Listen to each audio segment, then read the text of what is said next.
Hello and welcome back. Welcome to Edukemy's YouTube channel. My name is Harsh Singh and in this video we shall discuss the feature news for today, 21st March 2022.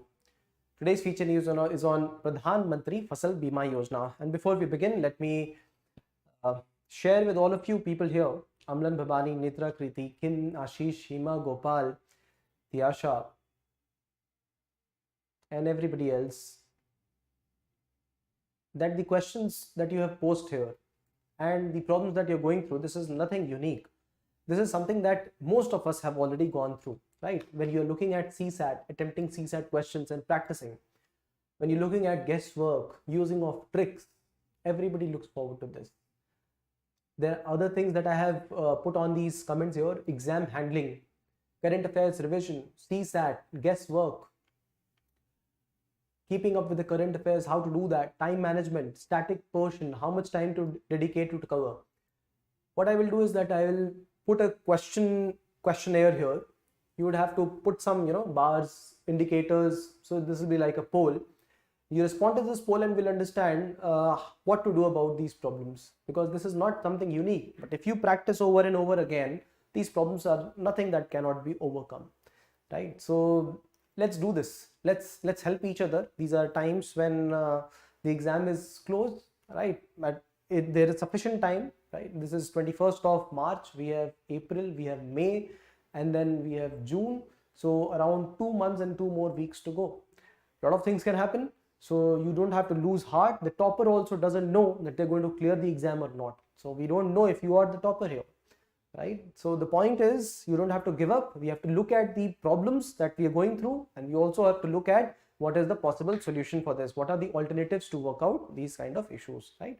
So keep pouring in all that you don't understand or there are issues about, and we'll get back to you on all this. No, that's the reason that we are here for, to help you. So I have noted down these things that you have mentioned, and tomorrow, a series of questions, and after that we'll get back on this. All right. All right. So let's begin this discussion. Today we are to study Pradhan Mantri Fasal Bima Yojana, and I'll be quite quick here. Now this scheme was initiated in the year 2016, and this has been 6 years past this scheme got initiated. 2016, 6 years for this initiation of the scheme, Pradhan Mantri Fasal Bima Yojana. This was an upgraded scheme from National Agricultural Insurance Scheme, initiated in the year 2016. We must note that India is an agriculture driven economy, right? So around 50% of the people are in agriculture, and 15% of the share of India's GDP is agriculture. Not only that, around 50% of India's land is dependent on rain, and almost 50% is only irrigated. Assured irrigation is available only for 50% of India's land. Rest 50 is dependent on monsoon, vagaries of climate change, weather, right, local atmospheric conditions, all that. And in this Pradhan Mantri Fasal Bima Yojana, that means crop insurance scheme plays a very vital role, right? So this is where we will understand what has been the role played by this crop insurance scheme, what has been the advantage of it, what are the issues with it, and how to overcome each of them, right? So let's start this discussion. Now, this has been in news because of a particular thing. I have explained to you the model in which insurance scheme works, right? So these are the people who need insurance, right? So if they are farmers, they will need crop insurance. If they are normal person looking for health benefits, they are normal individuals looking for health schemes. Farmers for their crop insurance. If you have vehicle, you look for vehicle insurance. So these are the people who need the service, and these are the service providers. What do we have to do is pay a certain premium to them. Premium, monthly premium, annual premium, or the cycle premium. For example, a premium for the whole Kharif season, or an annual premium for our vehicle. And in return, if the accident, or if by an accident some issue happens, then we get the sum that was insured. For example, if I have a crop field which is of 1 hectare, and for 1 hectare I am insuring my crop field for 15,000 rupees, in case because of pest attack, in case because of post harvest losses, in case because of any weather climate related issues, I'm not able to manage the bare minimum level, threshold level for crop production, I am eligible to get the 15,000 rupees per hectare that was owed to me. And for this, I will have to keep paying the insurance every season, every cycle. So I'll suppose I started the scheme in the year, I became the part of the scheme in the year 2016 itself. Suppose, so 2016, I would have to pay, so the amount, I would like to tell you the actual amount, it is 2%. It is 2% of the insured amount for Kharif crops, 1.5% for Rabi crops of the insured amount, right? So suppose the insurance is for say 15,000 rupees for one hectare of land, and it is just 15,000 rupees. 1 hectare of land is what I am insuring. So I pay 2% of this per season. I pay 300 rupees. Amlan, is it true? Is it 300? I pay 300 rupees per season. So I paid 300 rupees in 2016, 300 in 2017, 18, 19, 20, 21, and then 22. And in this particular season, the harvest was not as per what was mandated, what was required, what was fixed by the government also. If it was not so, I can claim the insured amount. I can claim 15,000 rupees. This is how the insurance schemes work. Now, what is the issue here? Why has it been in news? It has been in news because many farmers, they have not claimed the insurance. So, insurer and the farmer, right? They have been paying premiums, but they have not been claiming the insurance, right? Because of certain issues, because of non-payment, because of such conditions that they are not able to declare a drought or whatever it be. And then the insurer is the one which is getting benefited because of the insurance, 300 rupees per cycle, 300 rupees each of the farmers per cycle. And when it is made mandatory at a particular place, people will have to keep paying insurance. People will be further rich and they will not be paying the finances back. This is where the Beed model, Beed district in Maharashtra, it says that if you have not given back a certain amount in the repayment to the people, then if in case you have not done, then even in that case you redistribute the certain component of amount, because profit is what you should not be working for. You should be working for a decent level of profit, not a humongous level of profit. So 80% of the amount that you have recovered back, you take it back, and 20% of the amount you keep with yourself. See, you people would be questioning what will happen if they have to meet their administrative expenses. See, the whole expense of the administration inclusive of everything, it will not be 2 to 3%. This is what the data has suggested. So in case they are keeping an amount of 20%, this is good for their growth, this is good for their development. But then rest of the amount should be returned back to the poor people who have financed this particular scheme. This is the Beed model, right? So this is called as the Beed model after the district where it was first experimented in the year 2020 Kharif season. It said that the people, in case the compensation amount that has to be paid by insurance company, it is less than the premium collected, right? If the amount that has to be paid back, if suppose they collected 1 lakh rupees and the amount that they paid back is 50,000 rupees only, the company will refund 80% of the funds to state government and keep 20% for its administrative expenses. This is the Beed model, and this is what the farmers in Maharashtra are demanding, that the companies only are making profit, certain institutions are making profit, insurance companies, and the people are only losing because the claims are less and the profit attained by the companies more, right? Maharashtra has consistently seen a large number of farmers opting in for this scheme.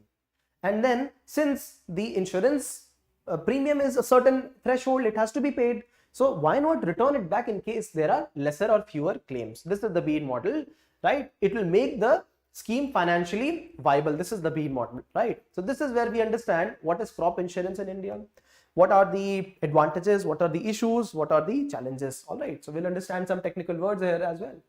Agriculture is a high risk profession as most of the farmers depend on rain. Absolutely true. 50% people depend on rain, and even in case they depend on assured irrigation, what about pest attack? What about some chemicals sprayed and they are not being it becomes a part of non-tariff barrier, right? Production decreases. There are many issues which can come up in the profession like this, which is high risk profession, right? So one good example of this is a small drop in rainfall itself, a small drop, a 10 centimeter drop in rainfall. See, India is a country which sees around 120 centimeter rainfall in a year.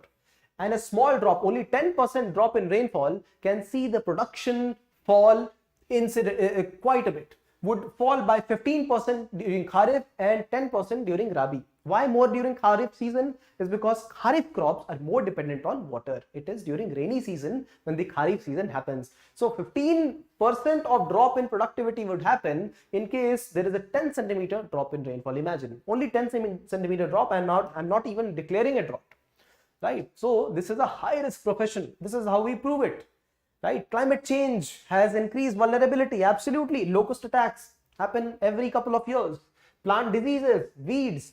And this is the reason that a scheme which covers pre to post harvest losses, all the losses, this is the scheme which should be, which should be utilized, a holistic scheme, right? Pre-harvest also, and what happens after the harvest as well, right? So small and marginal farmers are harmed by natural disasters. Small farmers are the ones who get affected the most out of it, right? So in a place like India, we need a scheme like this, right? Need for crop insurance, a country like this, right? High vulnerability, climate change, high risk profession, poor people, we need a scheme like this.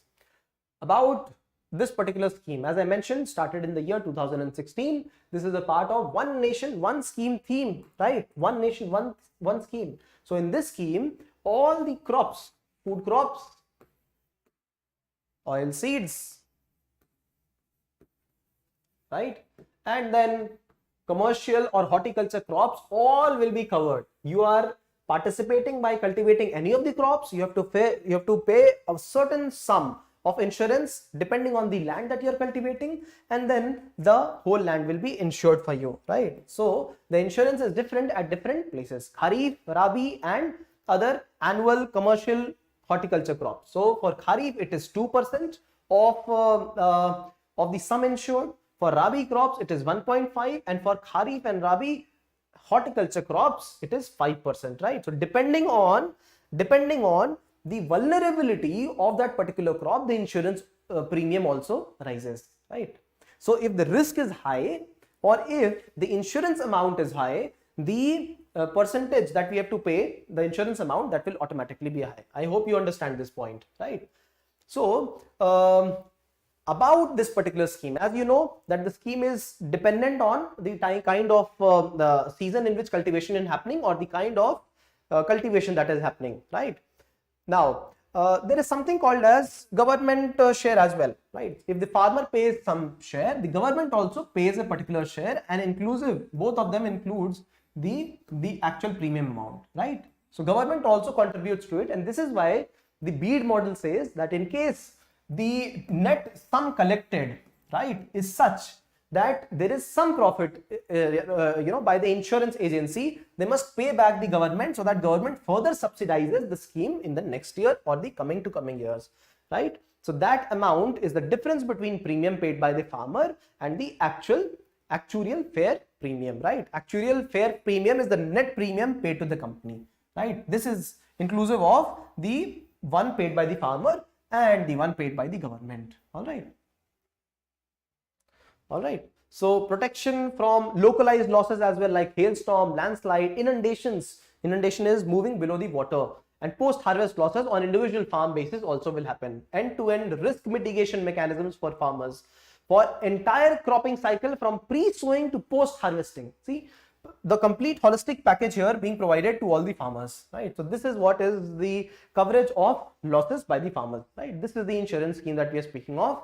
And the amount, see, in the first level the scheme was introduced, and then later the amount was changed also. The insurance amount, the premium to be paid, and if it is necessary or a voluntary scheme, all of it was changed. Earlier it was necessary, later became a voluntary scheme.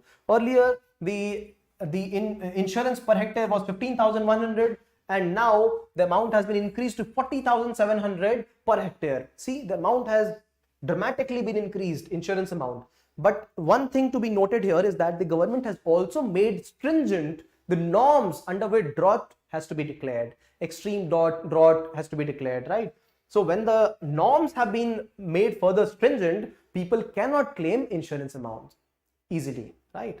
And the amount also has been increased so that the people, they naturally feel that there is more load, they are lured into these schemes. Not that these schemes are not good, they are very good, and this is the reason that the farms across the whole world, they have there has been increased tendency to insure them, and this is what is happening in India also, right? The minimum sum insured is equivalent to the production cost, right?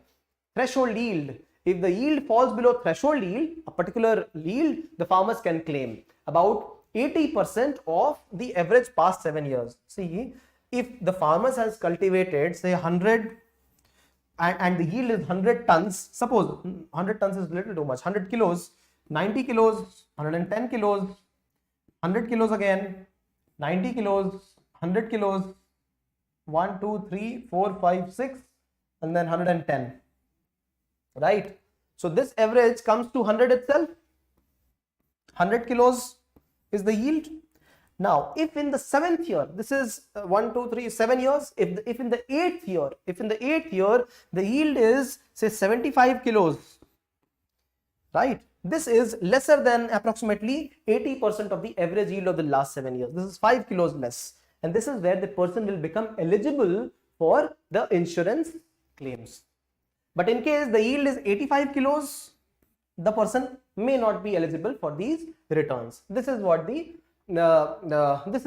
scheme is about, right? So farmer protection is there in case the yield is about 80% or lesser than this yield collection. All right. The cost reduction. See, the administrative cost of running this program is less than 2%. Why? Because there are many agencies involved here. There is one agency, state agency, there is a banking agency, then there is a satellite agency. All of them are associated with each other and they help each other achieve success in the scheme. This results to lesser operational cost, less than 2%, right?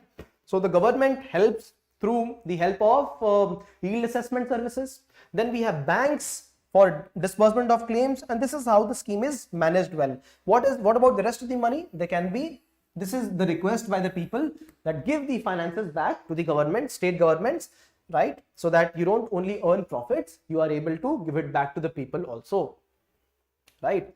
More farmers have come in the scheme. Over for 5.5 crore farmers applications year on year.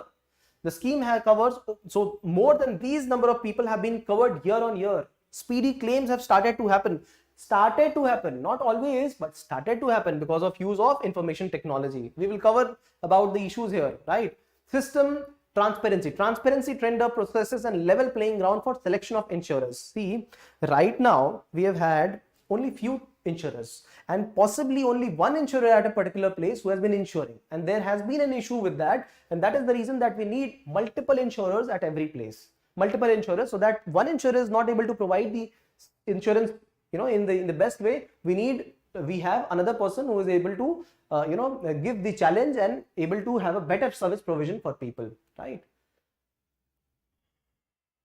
People can report easily within 72 hours if there's a damage, right? Damage to crop because of an animal intruding in the crop area, or because of hailstorm, or because of any other issue, right? Easy reporting within 72 hours of occurrence.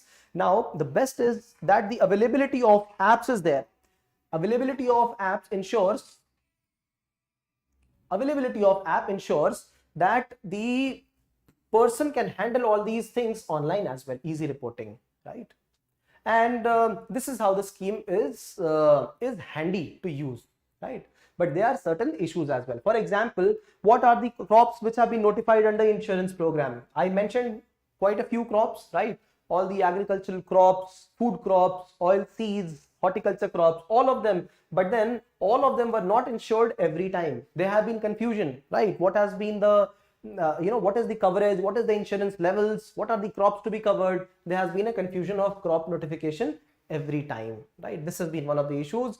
People have been delayed, there has been a denial of service, not giving insurance money back to the people, right? Problematic coverage, right? The coverage has not happened pan-India at all the places, only at specific places. Exclusion of leased lands, not everybody has got the insurance amounts back, because if the person who is insured is not available, if the farmer who is to insure their field, that is not available, only their wife is available, on whom whose name the land is not available, they will be excluded from here. They will be treated as agricultural laborers. Crop cutting experiments. These are those experiments, crop cutting experiments, which are used to determine what is the loss. Crop cutting experiments, CCEs. So a random portion of the field will be selected, the crop will be taken out, the humidity level will be seen, the weight of the crop will be seen, the amount of hay generated will be seen, the productivity will be seen, and accordingly crop cutting experiments will be able to determine what will be the level of losses and how it has to be covered, right? So lack of skilled professionals. If professionals are not skilled, they will not be able to gauge what has been the loss. If the loss has not been gauged properly, then people will not be able to receive due compensation. So crop cutting experiments, important, right? Exclusion of leased lands, problematic coverage amongst people, delay of services and denial of the claims, confusion in crop notification, right? All these issues, lack of awareness, not everybody is aware of the scheme, right? CAG themselves pointed out, right? One size fits all approach. See, there are places where there is a increased tendency of loss, but then it is not 80%, it is not less than 80%. Suppose the loss is 82% and the loss has been 82% and 82% all the years. In this case, the loss will not be covered for the person, right? So you can note that small losses will never be covered under this particular scheme. One size fits all approach cannot be applied. If the losses are different to the different proportion at different places, it must be looked at, right? The problems of insurance companies, as I mentioned, bidding for a particular area known as cluster, right? Exclusive right of an insurance company in a particular area is given. This should not be given. There must be at least 2 insurance operators at a particular place so that there is competition between them. This is what is required. So you see, it is very logical in case there are problems if there is only one insurer. If there is one insurer, then we will have lack of awareness amongst people because there will be less demand. Then, you know, crop cutting experiments, they will not be as systemized because efficiency in expert persons is not available, right? So this is the challenges. The way forward is flexibility. Give flexibility to states. Understand what is the BEAD model. Start sharing the returns that people get. Give flexibility to states. Reduce the burden on people, on state per capita, right? This is the model to work at so that we are able to cover more people here. This is not about profit making. This is about ensuring the people, right? And estimation of crop losses to be done at PD levels, right? Use technology, use drones, use satellite imagery, right? So this is where we speak of the challenges again in a different way, right? The challenges that we spoke of, insurance companies have multiple insurance companies, right? Have flexible approaches, make the scheme voluntary, which has already been made later now, like make people more aware about the advantages of the scheme, right? The leased land, the women, people who don't own land but they are farming on the land, they must be able to get back the premiums, right? The insured amount. Denial of services should not be done to people, right? Less confusion about crop notification. All crops should be covered under this insurance scheme, right? So this is how we look at certain challenges. What are the advantages of a crop insurance scheme and what are the challenges and how they can be handled well. All right. Insurance premiums. 300. Okay, thank you. Gopal says, what is the right time of class? Gopal, we begin immediately after the feature, the current affairs, video is over. We start discussing some issues and then we start. So there is no right time, but if you want, we can start adhering to a time. I want to include those parts in our discussions. How should we adhere to time? What should we do about it, right? I want to include that also as a part of our discussion. Sir, is Zaid crop not recognized under Prime Minister Fasal Bima Yojana? See, Zaid season is hardly 2 months of season, right? So some fruits are cultivated, no? For example, some fruits are cultivated in Zaid season, and horticulture crops are a part of the Fasal Bima Yojana as well. They are a part. Sharecroppers, that is the problem. No, if the person does not have the proper documentation again plays a vital role, because all these crop insurance schemes, you are able to pay the insurance if you are the owner. See, this is the problem. In case you're not the owner and you're paying the crop insurance, you might as well have a claim over the land later. So therefore, these complications also pour in. And the owner of the land is in urban area. They're migrated. The woman, the lady of the house is cultivating. So this is how people are not covered. That is the problem, right? So this is what we studied today. What did we study today? We understood the Fasal Bima Yojana, right? We understood why in a country like India is this an important scheme. We understood what are the features of the scheme. We understood the challenges associated. We understood what is the way out, right? Challenges converted into an opportunity is the way out, right? So Fasal Bima Yojana, a scheme which has covered 6 years of institution in India. We understood this particular scheme. Critically analyze the Pradhan Mantri Fasal Bima Yojana. When you have to understand and analyze this scheme critically, you have to look at the features, its appreciations, challenges, and way forward each of them, right, in an analytical manner. So yes, the conversation is over. If you like this discussion, share some love and make notes out of it so that you're able to cover the scheme when there is a right time to revise, you're able to revise it properly. I have noted down these important things that you have mentioned. We will cover them, each of the questions. We will also deal with how to handle time so that, you know, stress is the least in your head. What is there is performance. So don't worry.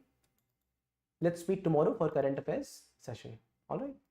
Thank you for being a part. If there are questions, offline viewers, please put them down so that we discuss them. Right. Thank you, Babani. Thank you, everybody else. And good night. Preeti, sir, is there any validity for post-harvest losses or can it be claimed anytime? No. It cannot be claimed anytime. 72 hours. 72 hours. You can claim for any loss up to 72 hours. Thank you, Amlan, Netra, Hima. Good night, all of you. There's a lot to talk about this particular scheme. For example, when the government has decreased the way in which we can declare a drought, a national calamity, in that case, the scheme, you know, the people will not be able to receive their dues, right? Even in case there is a crop loss, there is only one way to determine this, that is through, that is through the crop assessment. What is that?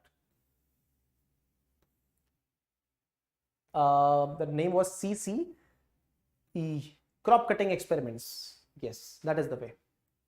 Okay, Kim, Tiyasha, good night, Ashish, Preeti, good night. I'll see you all tomorrow.